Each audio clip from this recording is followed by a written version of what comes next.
সবাইকে চমকে পল্টুকে করা হুঁশিয়ারি জানিয়ে দিল পারু। হ্যাঁ বন্ধুরা, আমরা এমন চমক দেখতে পাবো বড়লোক ঘরের ছোট বউ ধারাবাহিকের পরবর্তী চমকে। তোমরা যারা এই চ্যানেলটিতে নতুন আছো তারা কিন্তু অবশ্যই এই চ্যানেলটি সাবস্ক্রাইব করতে ভুলো না। তো চলো বিস্তারিত জেনে আসি।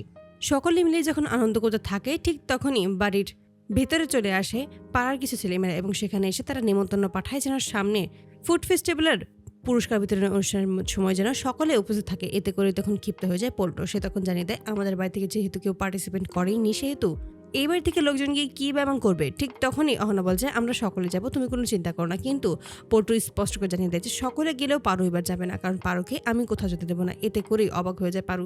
সে নিজেও তো যাওয়ার জন্য কত ইচ্ছে প্রকাশ করেছিল। ঠিক তখনই দুর্গাদেবী যায় যে কেন ও গেলে কি সমস্যা হবে, আমরা সকলে যেহেতু যাচ্ছি ও আমাদের সাথে যাবে। ঠিক তখনই বলে যে না, আমি তো বলে দিয়েছি বড় মামি যে ও কোথাও যাবে না, আপনারা সবাই বাড়ির বাকি বউদেরকে নিয়ে যেতেই পারেন, কিন্তু আমি আমার বউকে কোথাও যেতে দেবো না।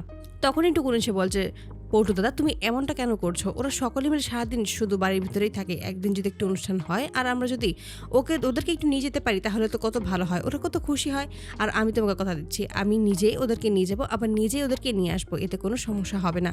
তখনই পল্টু বলে আমি তো বলে দিয়েছি তাই না যে এবারের মতো আমি আর কোনো কথা শুনতে চাই না, আমি আমার স্ত্রীকে কোথাও যেতে দেবো না। আর পারো তুমি এই বাড়ি থেকে এক পাও নড়বে না। এতে করে তখন পারো কান্নাও করতে থাকে। আর তখনই প্রথমবারের মতো প্রতিবাদ করে ওঠে যে হ্যাঁ সকলে মিলে শুধু আমাকেই দোষারোপ করতে পারো, সব কিছুর জন্য আমিই দোষী, আমি কোথাও যেতে পারবো না, এটা করতে পারবো না, ওটা করতে পারবো না। কেন, আমিও তো একজন মানুষ, আমার কি কোনো কিছু ইচ্ছে থাকতে পারে না? আমারও তো ইচ্ছে করে এটা করার জন্য, কিন্তু তোমাদের কারোর জন্য আমি সেটা করতেই পারি না। ঠিক তখনই ক্ষিপ্ত হয়ে পল্টু এসে মারতে যাবে। ঠিক সেই মুহূর্তে বলছে খবরদার, তুমি একদম আমার সাথে উঁচু গলায় কথা বলবেন, তাহলে কিন্তু এর পরিণাম খুব খারাপ হয়ে যাবে।